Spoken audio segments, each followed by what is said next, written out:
Ардчилсан нам үнэхээр засаг барьж чаддаггүй нам юм аа. Түүнийг ч ард иргэдэн ойлгож гудамжиндаа явж байгаа хэмээн лаа зөвшөөрлүүллээ.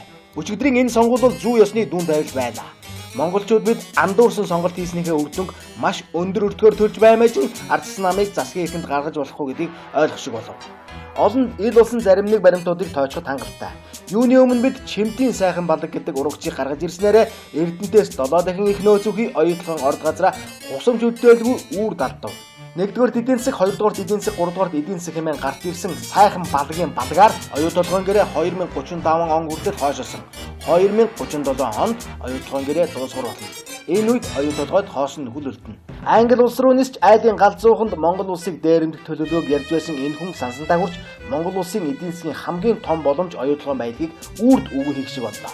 Хамгийн хорлонтой нь ардчилсан нам энэ тал дээр өстө ган хийж дууралгүй таг байсан андуурсан сонголт байсан юм а гэдгийг олон түмэн сайн ойлгож байна. Одоо харин ардчилсан намаар огуулсан эдгээр дээрэмжтийг шүүхийн өмнө аваачиж хариуцлага тооцох цаг нэрлээ.